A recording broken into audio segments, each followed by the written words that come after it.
السلام علیکم دوستوں، میں امید کرتا ہوں آپ خیریت سے ہوں گے۔ دوستوں اگر آپ ہمارے چینل پر نہیں تو ہمارے چینل کو ضرور سبسکرائب کریں اور ساتھ دیے گئے بیل آئیکن کو ضرور کلک کریں۔ صدق رسوله النبي الكريم الأمين إن الله وملائكته يصلون على النبي يا أيها الذين آمنوا صلوا عليه وسلموا تسليما اللهم صل على سيدنا محمد وعلى آل سيدنا محمد وبارك وسلم بواز بلند ارتفاع پڑھیے الصلاة والسلام عليك يا سيدي يا رسول الله وعلى آلك وأصحابك يا سيدي يا حبيب الله الصلاة والسلام عليك يا سيدي يا رسول الله وعلى آلك وأصحابك يا سيدي يا رحمة للعالمين۔ مسلم ہے محمد سے پاک صدیق اکبر کی نہیں بھولی ہے دنیا کو ادا صدیق اکبر کی، اور ہم ان کی مدح گوئی داخل سنت نہ کیوں سمجھیں، نبی تعریف کرتے تھے صدا صدیق اکبر کی، اور مورخ دم بخود ہے سر بسجدہ ہے قلم اس کا، تعالی اللہ یہ شان علا صدیق اکبر کی، اور جو ان کا ہے رسول اللہ اس کے ہے خدا اس کا، ولایت کا وسیلہ ہے بلا صدیق اکبر کی، کمی کیسی نصیر ان کے مراتب میں مدارج میں، بڑی توقیر ہے نام خدا صدیق اکبر کی۔ حمد و صلاۃ کے بعد عزت و تکریم کے لائق بزرگوں، عزیز ساتھیوں، نماز جمعہ کی ادائیگی کے لیے میں اور آپ حاضر ہیں۔ اس مہینے کو حضرت ابوبکر صدیق رضی اللہ تعالیٰ عنہ کے ساتھ خصوصی نسبت حاصل ہے، کیونکہ 22 جمادی الثانی تاجدار صداقت حضرت سیدنا ابوبکر صدیق رضی اللہ تعالیٰ عنہ کا وسائل ظاہری کا دن ہے، اور بڑے ہی قریب یہ دن ہے۔ یہ خاص ہستیاں ہیں کہ جنہوں نے زندگیاں حضور کی وفا میں گزاری، اتباع میں گزاری ہے، اور ایسے طریقے سے گزاری ہے کہ ہمیں آقا کریم علیہ السلام نے یہ بتایا ہے کہ یہ ستاروں کی مانند ہے، ان کی اگر پیروی کرو گے تو پھر فلاح پا جاؤ گے، اگر ان کو چھوڑ کے کسی اور راستے کی طرف چلو گے تو پھر فلاح نہیں ہے، پھر کامیابیوں کا برانی نہیں ہے۔ کامیابی ان رستوں پہ ہے جن رستوں پہ آقا کریم علیہ السلام کے اصحاب چلے، ان رستوں پہ ہے کہ جن پہ کریم آقا علیہ السلام کے وفادار چلے۔ اگر بندہ ان رستوں پہ چلے گا تو پھر کامیابی ہے، اور اگر بندہ وہ رستے چھوڑ دے گا تو پھر کامیابی کا دامن بھی اس کے ہاتھ سے چھوٹ جائے گا۔ حضرت ابوبکر صدیق رضی اللہ تعالیٰ عنہ آقا کریم علیہ السلام کے اعلان نبوت سے پہلے بھی آقا کے ساتھ رہے، پھر آقا نے اعلان نبوت فرما دیا، پھر بھی ساری زندگی آقا کے ساتھ رہے، ساری زندگی آقا کریم علیہ السلام کے ساتھ بھی ایسے رہے کہ سائد کی طرح ساتھ رہے۔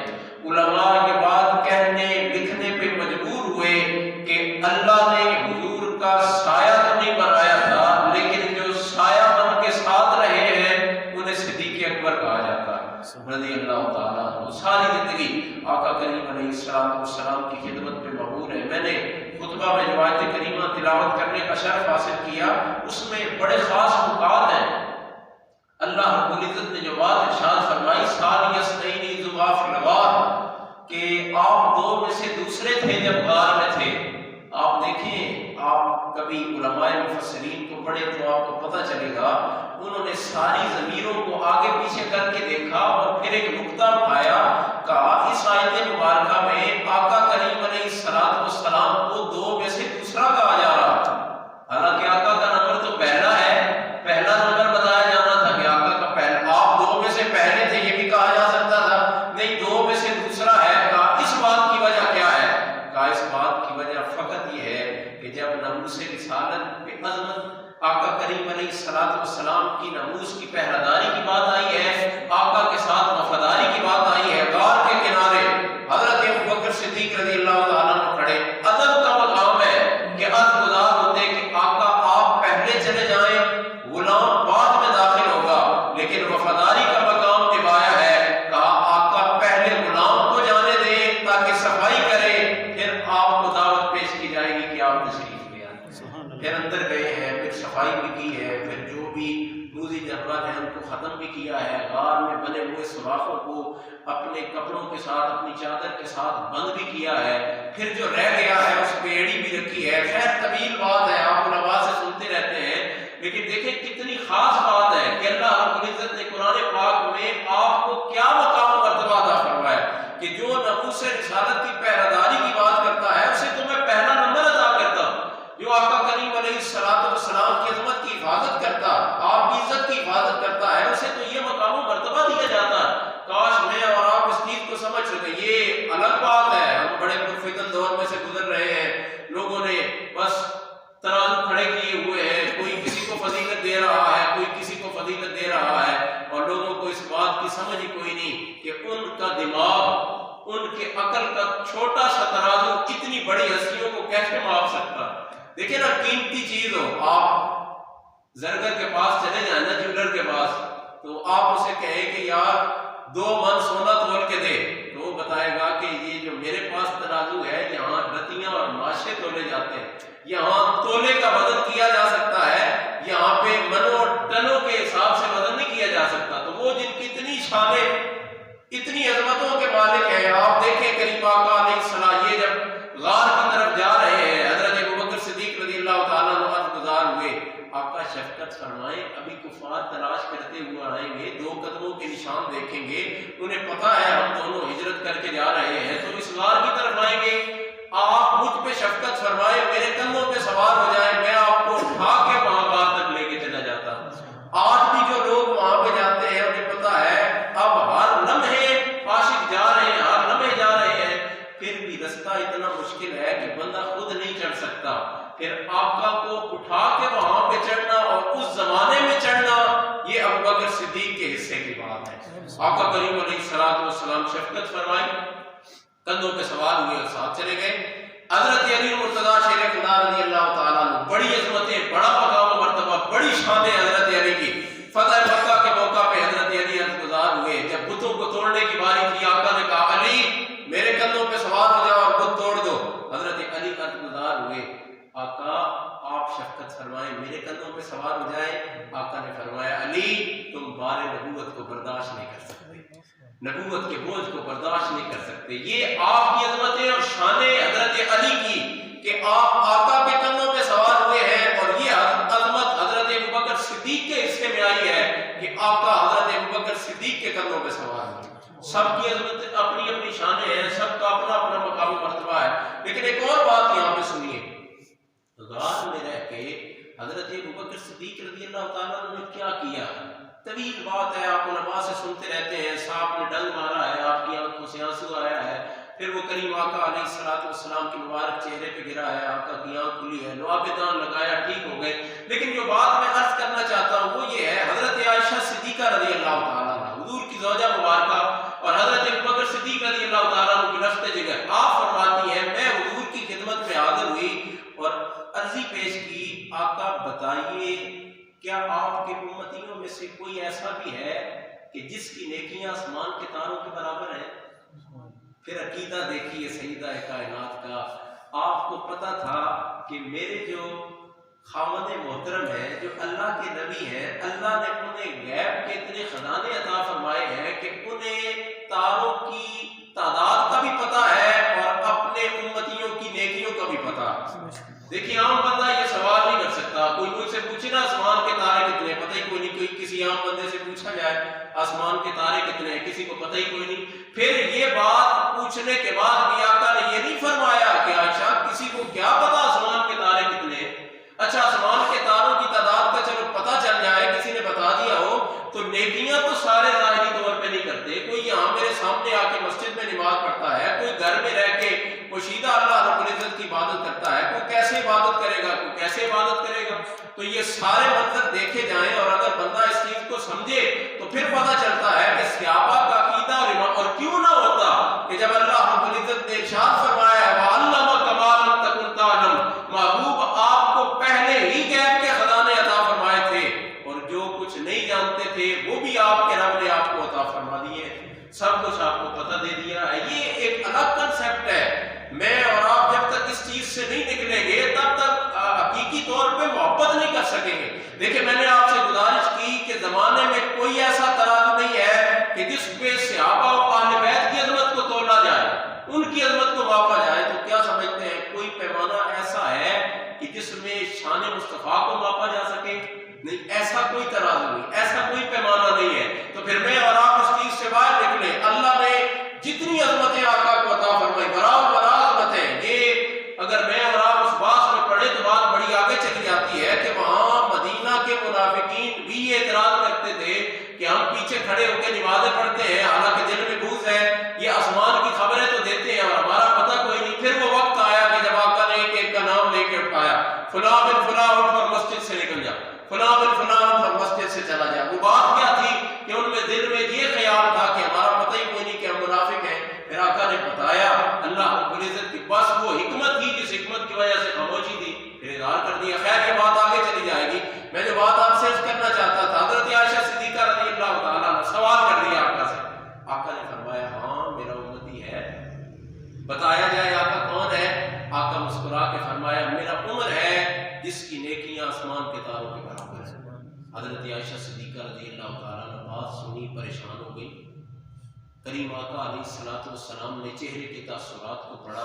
میرے غیب دان نبی نے دل کی کیفیت کو جانتے ہوئے سوال کیا، عائشہ ذہن یہ بنایا کہ آئی تھی کہ آج تمہارے باپ کا نام لیا جائے گا، میرے یار ابو بکر کا نام لیا جائے گا کہ ابو بکر کی نیکیاں آسمان کے تاروں کے برابر ہیں؟ جی آقا یہی خیال، یہی ذہن تھا کہ آج میرے والد محترم کا نام لیا جائے گا کہ اتنی زیادہ نیکیاں کی ہیں کہ آسمان کے تاروں کے برابر ہیں.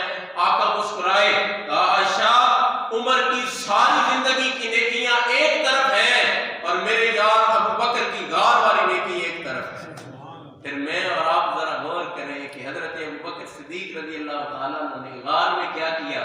وہ جو چند لمحات غار میں رکے ہیں، کیا نمازیں پڑھی ہیں، کیا روزے رکھے ہیں، کیا زکوٰۃ اور حج کی ادائیگی؟ نہیں، کچھ نہیں ہے. فقط کیا ہے، آقا کی عظمت پہ اپنی جان کو قربان کر دیا.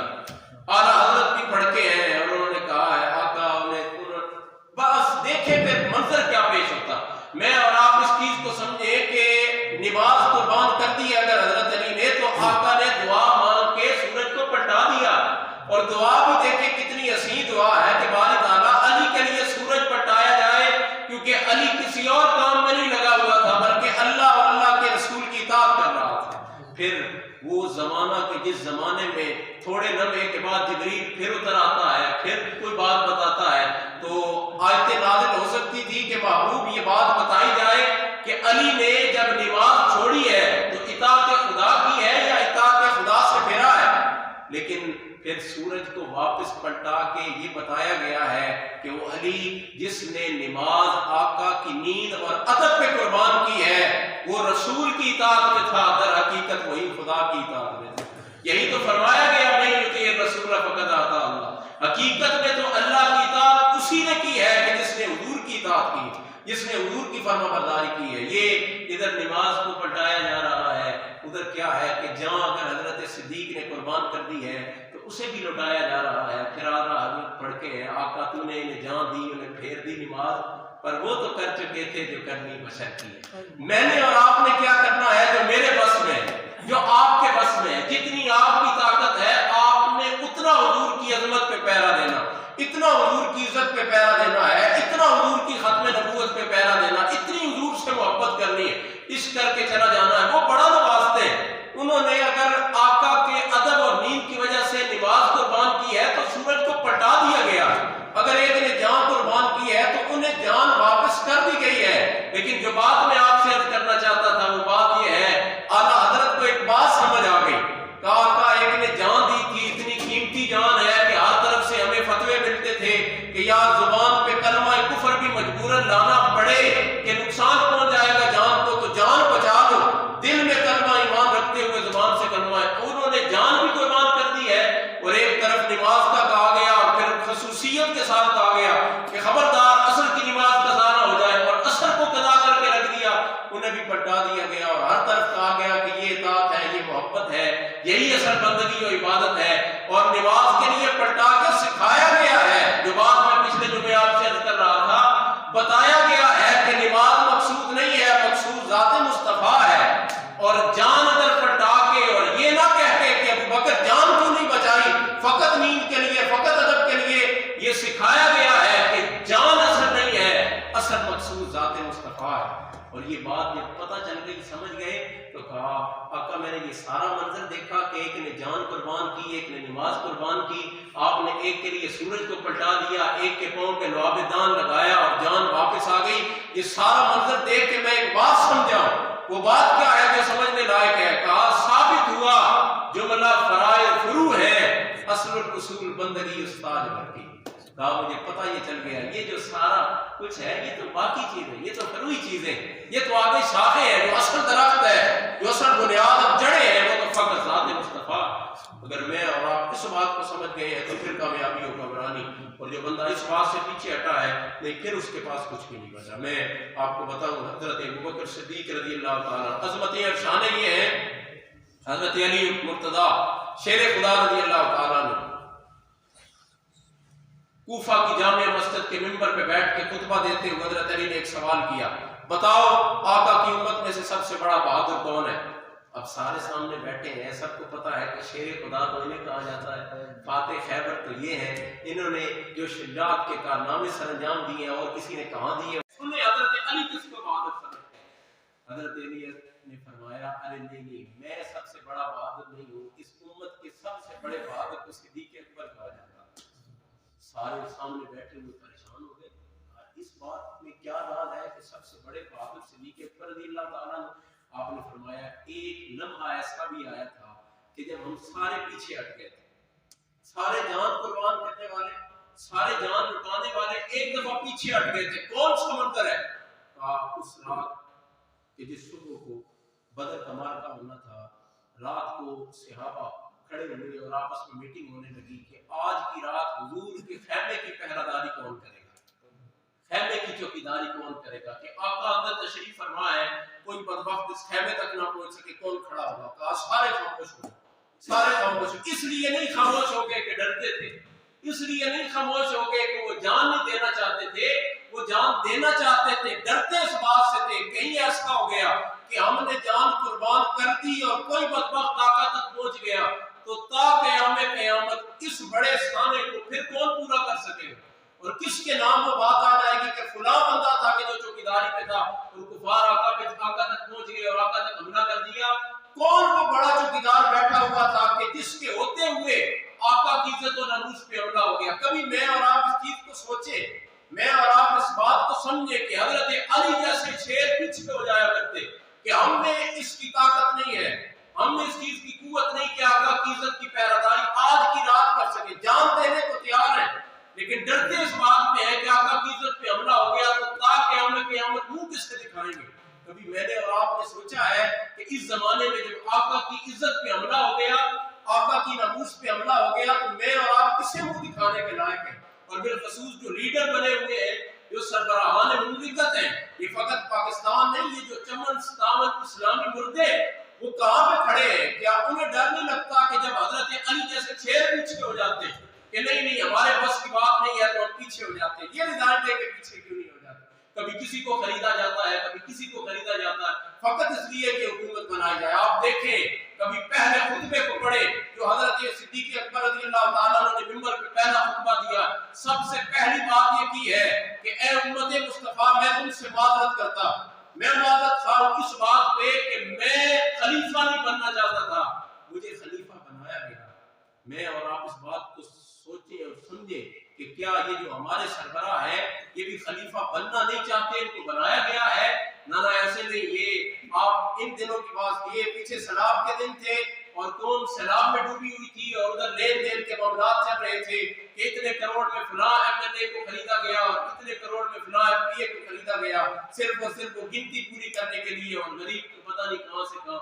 اور آج دیکھیں کہ جب دوبارہ ساری کی ساری پاکستانی قوم سستے آٹے کے لیے اب جانے جا رہی، میں اور آپ ذرا اس منظر کو دیکھیں کہ ٹرکوں کے پیچھے لگایا ہوا ہے اور خواتین کو، وہ جو پردہ خواتین ہیں ان کو کیسے بھگایا جاتا ہے اور جانے جا رہی ہے وہاں پہ مسلمانوں کی۔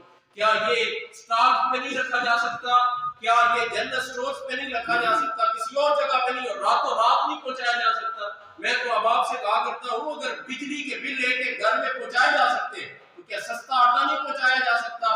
وہ حضرت عمر فاروق رضی اللہ تعالیٰ عنہ کی عظمتوں کو سلام ہے کہ جنہوں نے اپنے کندھے پہ آٹا اٹھایا ہے اور اس بیوہ عورت کے گھر تک پہنچایا. میں اور آپ کبھی اس بات کو سمجھے. حضرت عمر فرماتے تیسرا دن ہے خلافت کا اور بچیاں آ گئی میرے پاس مسجد میں اور کہا آپ خلیفہ وقت بنے. ہاں میں خلیفہ وقت بنا ہوں. کہا پھر تمہیں پتہ نہیں کہ صدیق اکبر کیا کام کر کے گئے ہیں؟ کہا کیا کام کیا ہے؟ کہا ہمارا والد فوت ہو گیا اور ہمارا بھائی کوئی نہیں. صدیق اکبر روزانہ عصر کے بعد ہمارے گھر تشریف لایا کرتے تھے, بکریوں کا دودھ دوتے تھے, ہمیں بھی پلاتے تھے, جو بچ جاتا تھا اسے بیچ کے ہمیں پیسے بھی دے کے جایا کرتے تھے. اگر حاکم وقت بننا ہے تو آؤ ہمارے گھر چلو. کہا آنکھیں استوار ہیں, رستے میں صاحب ملے ہیں, کیوں رو رہے ہیں, عمر کس بات کا رونا ہے؟ تو کہا میں نے پھر انہیں بتایا ہے رونا کسی اور بات کا نہیں, رونا اس بات کا ہے کہ ابو بکر میرے لیے رستہ بڑا مشکل کر کے چلا گیا, بڑا مشکل کر کے چلا گیا. میں اور آپ دیکھیں اس بات کو اور میں اور آپ سمجھیں. میں سوال کی رکھی ہوئی ہے وہ نیوز کہ جو پرسوں ملک کے وزیر اعظم نے کہا ہے کہ ہمارے پاس آٹے کے ذخائر موجود ہیں, یہ صوبائی حکومتوں کا کام ہے. پتہ نہیں میں اور آپ کدھر چلے جاتے, مجھے اور آپ کو کیا ہو جاتا ہے, اور ہم میں اور آپ کن کے. یہ ہمارا مقدر کوئی یوں ہی نہیں بنے ہوئے, یہ ہم خود ان کو لے کے آتے ہیں, ہم ان کو سامنے لاتے ہیں. آج اگر وہ لوگ چلے جائیں, دوبارہ انتخاب ہو, ہم پھر انہی لوگوں کو لے کے آئیں گے اور پھر رونا ہمارا مقدر ہے. ہم کہتے پھرتے رہے یہ ہو جائے گا وہ ہو جائے گا, ایسا کچھ بھی نہیں ہوگا. یہ پہلے خطبے کی بات ہے جو حضرت صدیق اکبر رضی اللہ تعالیٰ عنہ نے کھڑے ہو کے خطبہ ارشاد فرمایا. کہا یاد رکھو وہ قوم جو جہاد کو چھوڑ دیتی ہے اللہ رب العزت اس کو تباہ و برباد کر کے رکھ دیتا. میں اور آپ دیکھیں کہاں کھڑے ہیں, کیا ہم نے جہاد فی سبیل اللہ چھوڑ نہیں دیا؟ کیا پھر اللہ ہمیں تباہ و برباد نہیں کرے گا؟ پہلے خطبے میں حضرت ابوبکر صدیق رضی اللہ تعالیٰ عنہ کھڑے ہوئے اور خطبے میں یہ بات آپ نے ارشاد فرمائی ہے وہ قوم جس میں بے حیائی پھیل جاتی, فحاشی اور یعنی پھیل جاتی ہے, اللہ رب العزت اس قوم کو تباہ و برباد کر کے رکھ دیتا ہے. آپ دیکھیں یہ عام لوگوں کی بات نہیں ہوتی, یہ آئے روز جو آپ نیوز میں سنتے ہیں یہ کسی گاؤں کے کسی پرلے درجے کے کسی جائز کی بات نہیں ہوتی, بلکہ سربراہان مملکت کی بات ہوتی ہے کہ فلاں کی آڈیو لیک ہو گئی اور فلاں کی ویڈیو لیک ہو گئی اور وہ آ کے پریس کانفرنس کر کے کہتے ہیں کہ یہ اخلاقی دائرے سے ہٹ کے ہے کہ کسی کی پوشیدہ چیزیں اور پرسنل چیزیں اس طرح وائرل کر دی جائیں. کسی نے یہ بات نہیں کی کہ ہم نے یہ کام نہیں کیا. کوئی وزیر اعظم ہاؤس کی تلاشی کروا رہا ہے اور کوئی زمان پارک میں بلا کے ان بڑوں کو تو تلاشی کی جا رہی ہے کہ وہ جو ڈیوائسز ہیں نکال جائیں کہ کہاں سے ہماری آڈیو اور ویڈیو لیک ہو جاتی ہے. اور اس بات کی طرف دھیان ہی کوئی نہیں ہے کہ فحاشی اور یعنی اور عام بندے میں نہیں, سربراہان مملکت میں فحاشی اور یعنی. یہ بات بتا کے گئے خلیفہ اول کہ یاد رکھو جس قوم میں فحاشی اور یعنی پھیل جائے گی, ختم ہو جائے گی, تباہی و بربادی کی طرف چلی جائے گی. عام بندے میں فحاشی اور یعنی نہیں, وہ جو ملک کا لیڈر بنا ہوا ہے اس میں فحاشی اور یعنی. پہلے خطبے میں صدیق اکبر رضی اللہ تعالیٰ عنہ نے بات کی, کہا یاد رکھو سچ امانت ہے اور جھوٹ خیانت ہے. آقا کریم علیہ الصلوۃ والسلام فرما کے چلے گئے کہ الصدق ینجی والکذب یہلک, اور میں تو حیران ہوتا ہوں جھوٹ کا نام ہی بدل دیا گیا. اب جو جھوٹ بولتا ہے اور انٹرنیشنل سطح کا ہمارا قومی نمائندہ انٹرنیشنل سطح پہ بیٹھ کے بات کر دیتا ہے, چند دنوں بعد اپنی بات سے پھر جاتا ہے اور کہا جاتا ہے یہ جھوٹ نہیں بولا گیا تھا, یہ جھوٹ ٹرن لیا گیا, جھوٹ کا نام بدل دیا گیا. جھوٹ پہ جھوٹ بولے جاتے ہیں, جھوٹ پہ جھوٹ بولے جاتے ہیں اور قوم پھر ان کے نعرے لگاتی ہے, پھر ان کے پیچھے چلی جاتی ہے. نہیں مجھے اور آپ کو کوئی اور چیز سکھائی گئی, مجھے اور آپ کو کوئی اور چیز پڑھائی گئی ہے. نہیں ایمان والوں واپس آئیں. حضرت ابوبکر صدیق رضی اللہ تعالیٰ عنہ جو کام کر کے گئے ہیں اور جو ہمیں چیز بتا کے گئے ہیں, میں اور آپ اگر اس پہ کھڑے ہوں گے تو پھر کامیابی و کامرانی. حضرت ابوبکر صدیق رضی اللہ تعالیٰ عنہ جو کارنامہ سرانجام دے کے گئے ہیں, میں اور آپ اگر اس رستے کو چھوڑ دیں گے, ہمیں بتایا گیا ہے اصحابی کالنجوم, یہ صحابہ ستاروں کی مانند ہیں, ان کی پیروی کرو گے تو فلاح پا جاؤ گے, ان کے رستے سے ہٹ جاؤ گے تو پھر کوئی کامیابی نہیں ہے, پھر کوئی کامرانی نہیں ہے. یہ دیکھیں بڑی خوشی کی بات بتائی گئی ہے, آپ کو بڑے اچھے طریقے سے یہ بات سمجھائی گئی ہے کہ جناب ہمیں بڑی امداد ملی ہے اور ہم نے بڑا مال کا سر انجام دے دیا ہے. آپ کبھی گہرائی میں جا کے دیکھیں, آپ کو پتہ چلے گا صرف اور صرف یہ 2.5 ارب ڈالر ہے جو آپ کو ملے ہیں, جو مختلف ممالک کی طرف سے ملے ہیں. یہ باقی کا سارا قرض ہے جو 3 بینکوں نے دیا ہے اور انہوں نے واپس لینا ہے اور سود کے ساتھ واپس لینا. اور یہ جو تھوڑی سی امداد آپ کو ملکوں نے دی ہے, ان ملکوں نے آپ کو یہ جو امداد دی ہے ایک دم نہیں دی, وہ انہوں نے قسطوں پہ دینی ہے اور وہ بھی مختلف مطالبات پہ. یار مجھے اور آپ کو کیا یہ بات سمجھ نہیں آتی کہ یہ